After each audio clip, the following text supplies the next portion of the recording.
My name is Jack Thompson, and I'm a seasoned hunter, 40 years old, more accustomed to the forests and mountains than the city. I grew up in Montana, and nature has always been my home.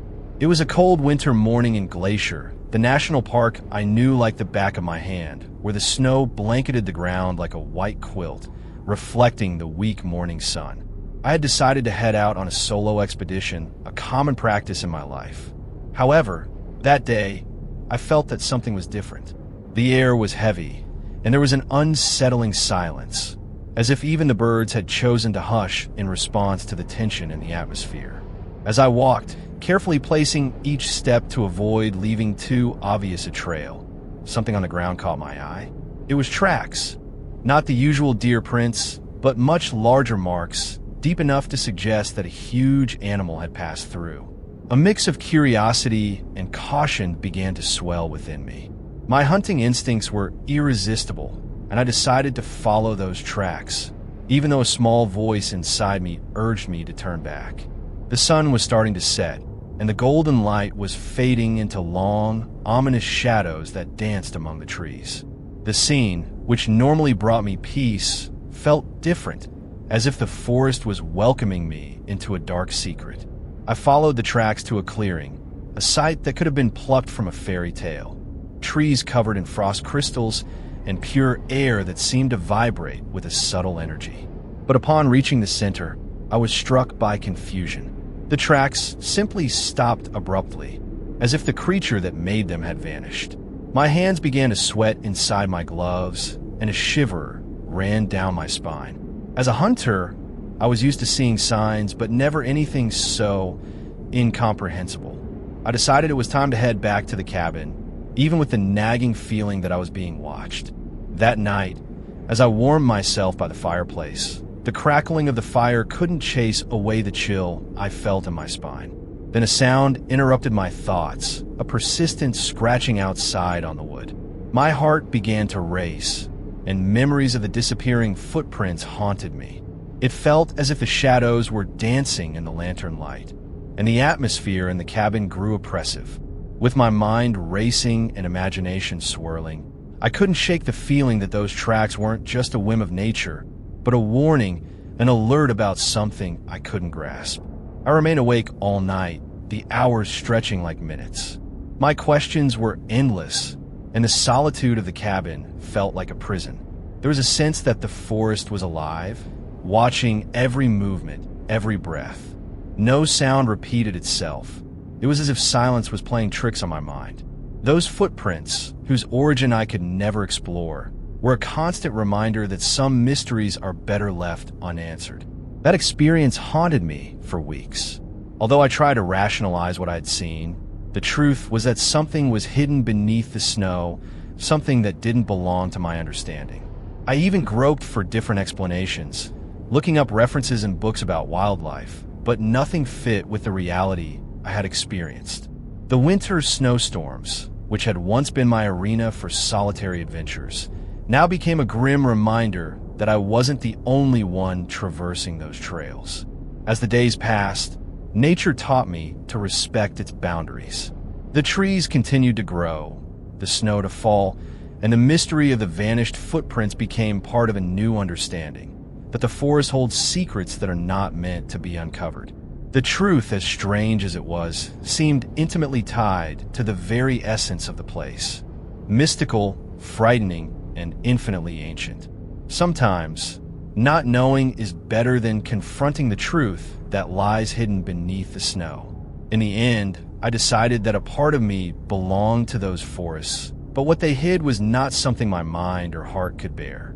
Walking the trails of Glacier became an exercise in memory and reflection. The cold winter air now felt heavier, as if each breath carried echoes of mysteries and secrets kept by nature. Still, the unease of that experience clung to me. After several sleepless nights, I resolved to return to the forest, not to confront the unknown, but to understand what had happened. Something within me longed for answers, even if those answers could be more disturbing than the doubts. One morning, a few days after my first expedition, I put on my heavy coat and returned to the park, prepared to face the wintry landscape, but with a quiet apprehension in my heart. The icy breeze cut across my face, and the snow beneath my feet crunched with each step I took. This time, I wasn't just after deer. I was seeking a deeper understanding, like someone trying to unravel a riddle that haunted them. When I reached the clearing, daylight filtered through the trees, and for a moment, I thought I might find some clue to explain what I had witnessed. My hopes were quickly dashed as I approached the footprints again. They were still there, but this time, I sensed something different. They were not just marks on the ground. There was a palpable sense of presence, an aura that seemed to vibrate on the surface of the snow.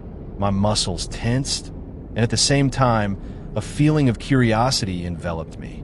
It felt as though I was being invited to follow that trail once more, but my intuition screamed for me to retreat. Instead, I stood still, observing and waiting for an answer that never came. Realizing that nothing would change, I decided to scout the area around the clearing.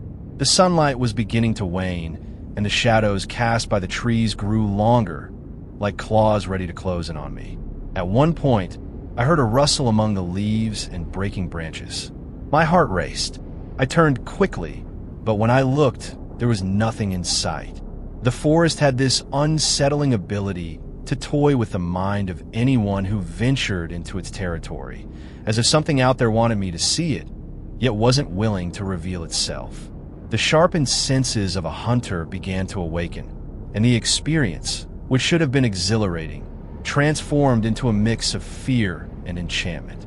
But then, a loud crack echoed behind me, followed by the sound of something heavy hitting the snow. I froze. Every instinct screamed for me to run, but something kept me rooted in place. The moment I turned my back and took a step, I noticed something on one of the nearby trees. A branch seemed to have been broken, but there was no wind to explain it. Then I heard a whisper, almost inaudible, like someone was trying to communicate through the dried leaves and bushes. The carelessness with which I faced the unknown no longer seemed wise. The feeling that the forest was alive and attentive to my every movement intensified, and I realized I was an intruder in a territory that didn't belong to me. A wave of urgency propelled me to run back to the cabin.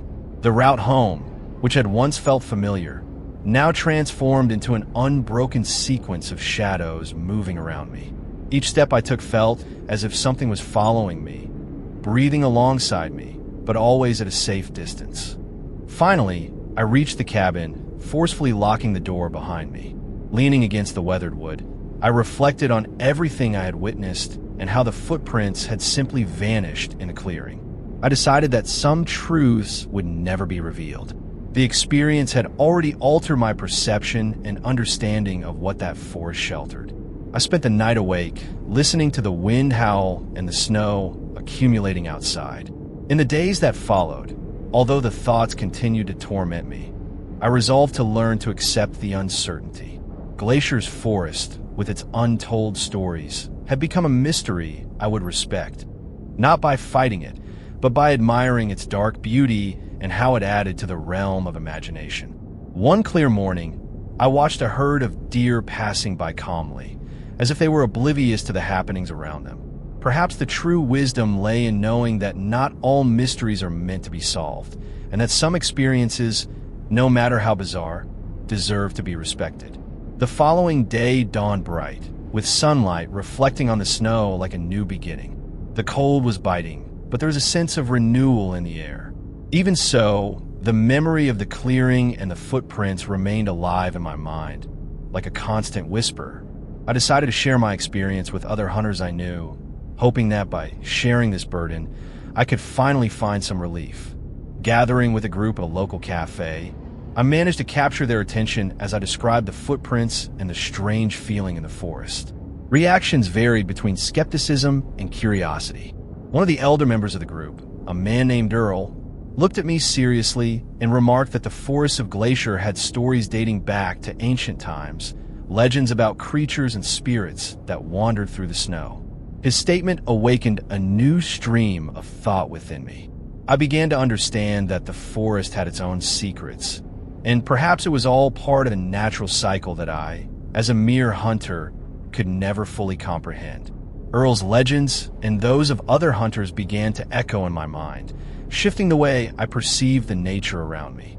Every shadow, every cracking branch could be a blend of reality and folklore, something that challenged the logic of the world in which I believed I had complete control. Over time, my relationship with the forest began to transform.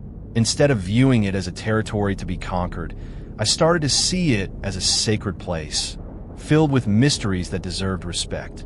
Whenever I returned, I made it a point to prepare myself with gratitude. I never went back to the clearing where the footprints had vanished, but the memory of that experience made me appreciate the simplicity of everyday life. Instead of hunting, I explored, losing myself on the trails and simply contemplating what nature had to offer, allowing myself to connect deeply with the environment around me. Winter gave way to spring, and the forests of Glacier became a vibrant banner of life. What had once been a place of terror and confusion now turned into a space for reflection and discovery. I told stories to anyone willing to listen, not about the mystery of the footprints, but about learning to respect the forces that are beyond our understanding. Each time I saw a deer crossing my path, a new understanding emerged. The beauty of life revealed itself even in the shadows and mysteries. During that time, I stopped worrying about whether the footprints would ever be explained. The experience of having faced the unknown transformed me, and I learned that true terror does not come from what is out there, but from how we choose to perceive the world around us. The forest continued to hold its truths, and I became a part of them. And so, as the cycle of the seasons continued, I became a storyteller, focusing not on the shadows that had haunted me, but on the light that emerged from understanding and acceptance. Sometimes, the greatest sign of respect is in not intervening in the lives of things. Thus, in a way, those vanished footprints became a part of me, a reminder that there are emotional topographies that, although invisible, are deeply felt.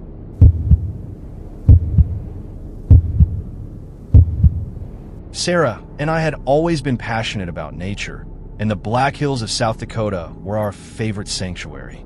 That winter, we decided to take a short getaway from the stress of work, hoping that the tranquility of the snow would help us relax and recharge. During one of our outings, we decided to use snowshoes to delve deeper into our exploration of the forest. However, a surprise awaited us.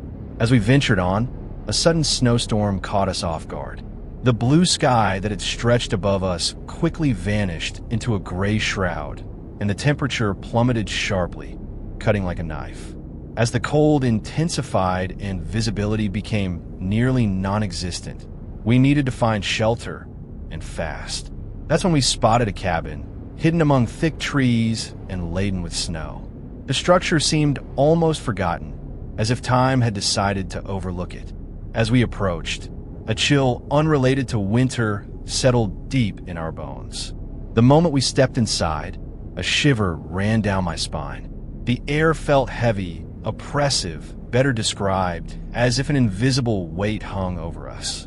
As the door creaked and shut behind us, the sensation of being alone enveloped us like a shroud over our souls. Cautiously, we began to explore the space. Remnants of food cluttered a corner, only partially consumed, and clothes were piled on the floor, as if someone had left in a hurry. The silence inside the cabin was profound, except for the gentle tapping of snow against the windows and the wind howling outside. Amid our search, a diary caught our attention, lying open on a dust-covered table. The pages were filled with unsettling notes, scrawled in a hurried handwriting. "I feel like I'm being watched," I read aloud, and the phrase lingered in the air like an echo, bringing our worst fears to life. As the snowstorm intensified outside, the feeling of unease within the cabin grew. The sound of creaking from the roof became increasingly prominent, as if the very structure were lamenting the presence of intruders. Sarah looked as restless as I felt, her expression of concern growing worse with each passing moment. Opting to investigate further, I decided to descend into the cabin's basement, a part of the house shrouded in darkness and cobwebs. When I turned on the flashlight, the beam revealed more traces of a previous presence. a faded photo of a family in a frame, their expressions unable to hide the sadness and despair radiating from it. The drama of that image seemed to resonate with everything that had happened there. A shiver ran down my spine, and without warning, the flashlight began to tremble in my hand, my heart racing.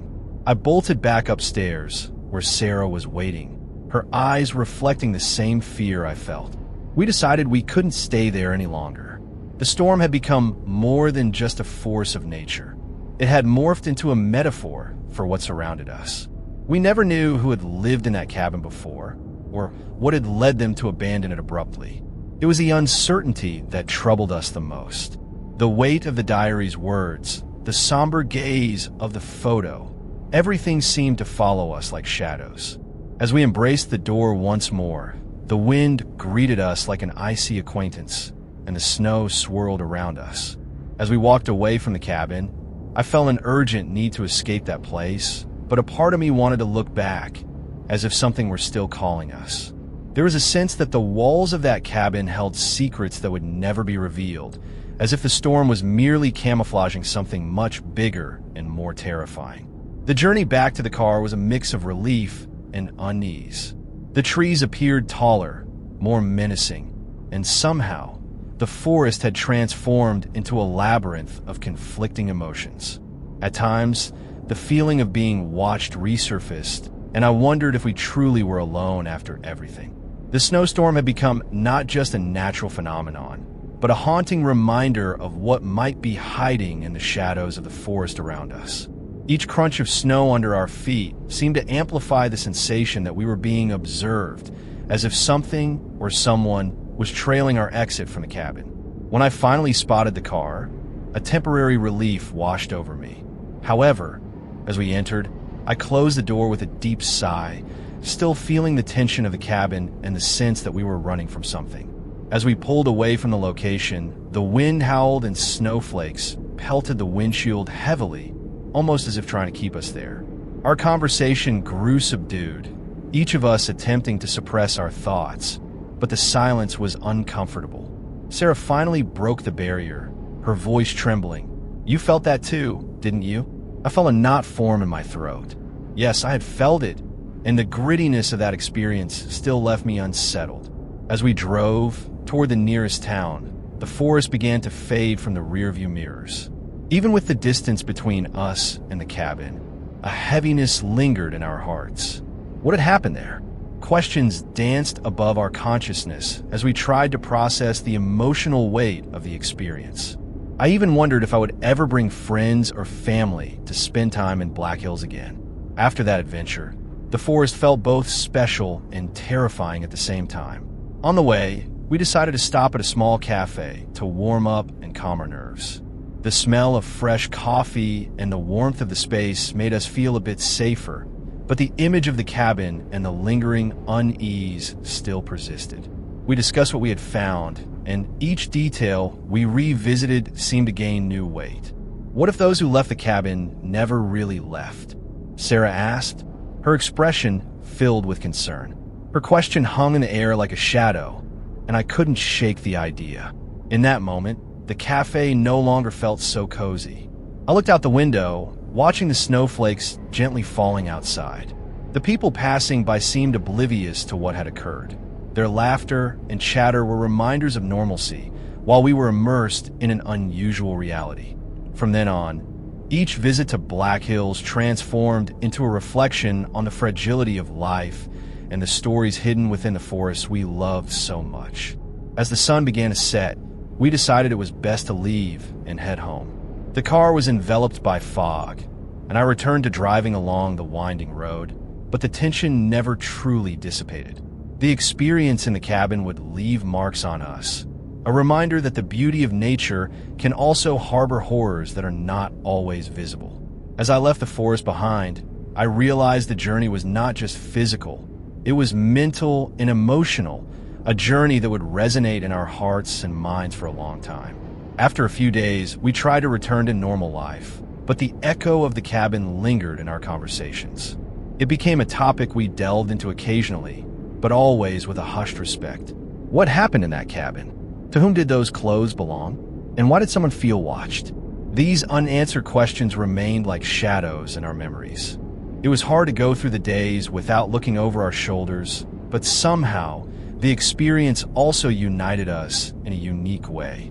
We sought adventures that wouldn't leave us shivering, but that getaway merely reaffirmed the beauty and horror that nature could offer. Learning to respect the duality of the world helped us understand our place within it. A reminder that there is much more beyond what the eyes can see, and that not every snowstorm is just a phenomenon to be faced. Thus, we returned to embracing nature, but now with a new understanding. The beauty of the Black Hills forest could also harbor a mystery that, while terrifying, imparted a lesson. Sometimes, a shelter can become a prison, and the solitude in the mountains can only be unraveled by the understanding that some experiences shape our perception. Each step in the snow took on a different weight, a new interpretation of what it means to be surrounded by nature. We could not avoid the memories of the cabin, but it was not only the recollection of fear that affected us. It was the awareness that something much greater was at stake. Those memories were intertwined with aspects of life we did not fully understand. As winter progressed and the snow continued to fall, the forest became a blank canvas. But as we strapped on our snowshoes for our walks, a mix of fear and fascination accompanied us. Each expedition turned into a blend of exploration and introspection. And after the experience in the cabin, we always paused to observe, hoping to catch a glimpse of a familiar shadow, an echo of what had been. Over time, this anticipation transformed into respect, an awareness that we were treading on familiar ground, yet it was also filled with uncharted secrets. As the weeks went by, not only did the feeling of being watched dissipate, but the mountains and forests returned to being the pure escape they had always been. However, I couldn't help but let the cabin remain a story shared among friends, an enduring mystery that we pondered in our conversations around the table. Each friend who listened seemed to feel the same disquiet, and their wide-eyed expressions only reinforced the weight of that experience. A burden we shared, yet one that also united us as we navigated the emotional labyrinth of that memory together. I remember the last time we decided to return to the forest. The weather felt different, and the snow was neither as thick nor as oppressive as before. We opted to follow a new path, which led us to an unexplored area. As we walked, we tried to leave the cabin and its mystery behind us. By the end of the day, we encountered a frozen lake, beautiful and serene, reflecting the sunset upon its icy surface. The spectacle of colors reminded us why we loved those mountains, and the echoes of the past began to seem increasingly distant. In that moment, sitting by the lake and gazing at the tranquility before us, I finally felt the weight of the cabin lifting. We knew it would always be part of our stories, but there, enveloped by the beauty of what nature had to offer, we recognized that we could find peace even in the most unsettling experiences. Life is filled with uncertainties, and every experience shapes who we are, even if some chapters leave us perplexed. So, as we returned home that night, instead of looking back, we made plans for new adventures. Each new trail and each new cabin became opportunities to reconnect with the forest, unshadowed by fear. The warmth of our love and the memories we shared encouraged us to keep exploring and living. The mystery of the cabin might have taught us to cherish the protection we offer each other and the beauty of being together, even when everything around us feels uncertain. In the end, the forgotten cabin became a symbol of resilience and learning. There was nothing we could or wanted to change about what we felt. Only the certainty that, even in dark forests and swirling snow, we would find light in shared experiences. With this understanding, we moved forward, knowing that the secrets of nature and the mysteries of the unknown could not erase the connection we had forged. We were gifted with the understanding that some stories may forever remain unanswered, but their true beauty lies in how they shape us and bring us closer together. The sun set over the Black Hills, and with it, we left behind a chapter that, though shrouded in uncertainty, made us stronger and more united.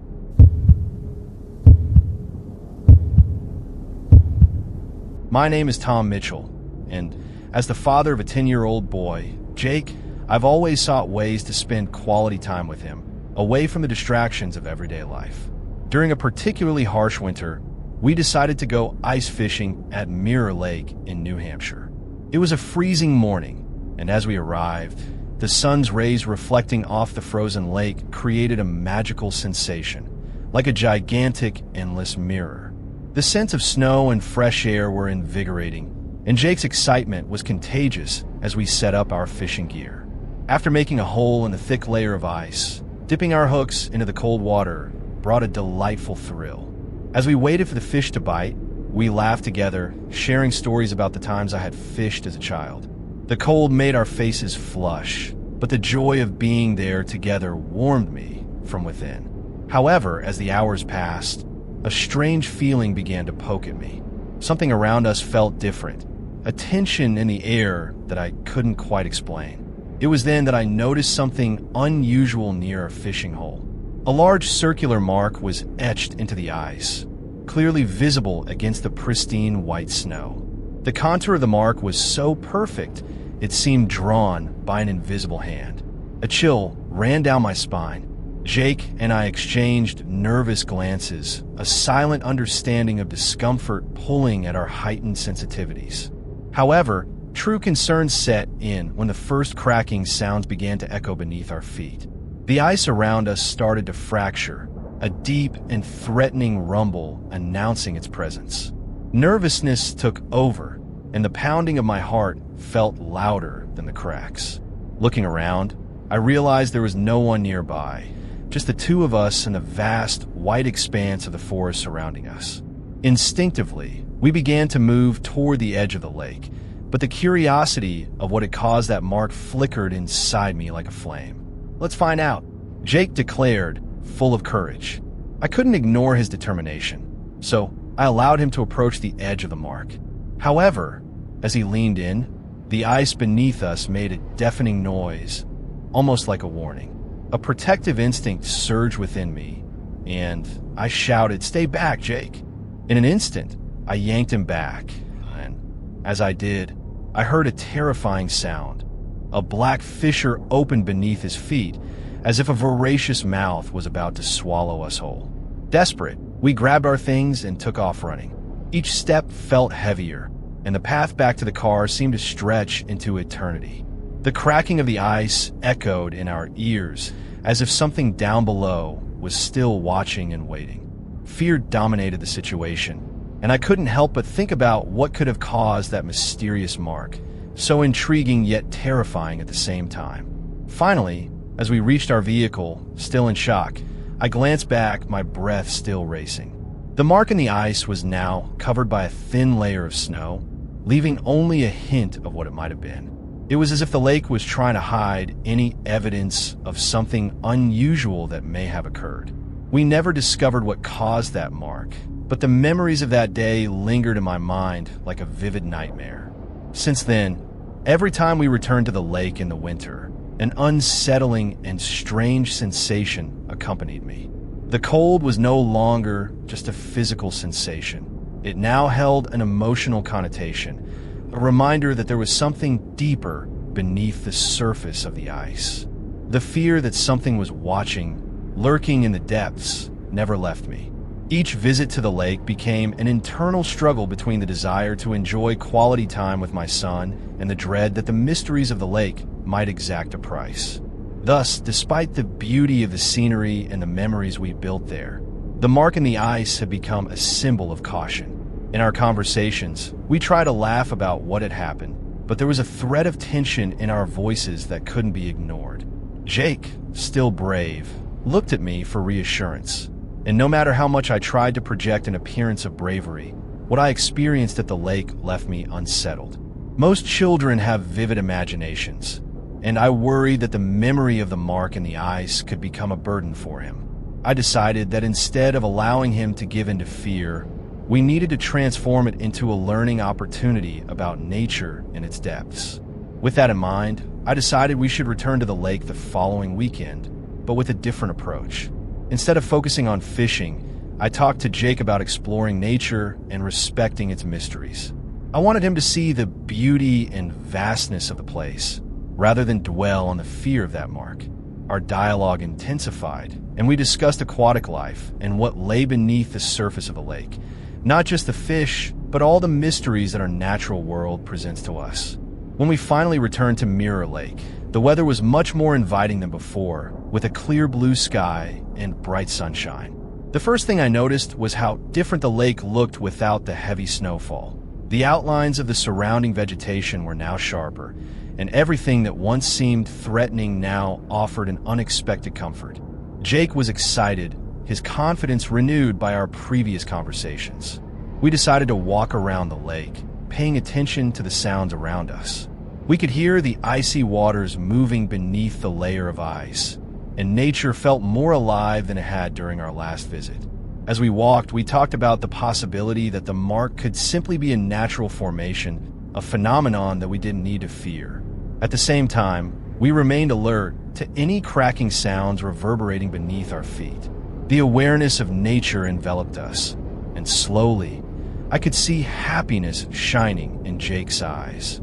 After exploring, we decided to try fishing again, but with a new understanding of our surroundings. As we drilled a new hole in the ice, Jake remarked on how much more fun it was to fish while engaging in conversation, laughing, and creating new memories together. The day passed with laughter and a newfound sense of freedom. And as the sun set behind the mountains, I realized that we had overcome an obstacle together. Although the mark in the ice would always remain an unsettling part of our story, it was now something we aimed to understand rather than fear. It became a reminder of our growth and bond, a testament to how we face the unknown side by side. In the same way, Jake learned that fear can be overcome with knowledge, respect, and steadfast companionship. On the way home, I felt a relief I hadn't experienced before. We had faced an invisible fear that almost drove us apart, but today it united us. The lake, now an extension of our adventures and discoveries, would no longer be associated with panic, but rather with fulfillment and a connection to nature. Thus, the mark in the ice did not signify an end, but rather a new perspective on how to view the mysteries of life in an intriguing and respectful way. The next time we looked at Mirror Lake, we would know that everything that exists beneath the surface is part of a larger world, waiting to be discovered. We faced the unknown, and from our hearts and minds, we emerged with a renewed sense of courage and love. In this way, the mark became a lesson on how to navigate even the most ominous waters of life, never allowing fear to paralyze us. Life, after all, is full of depths to be explored.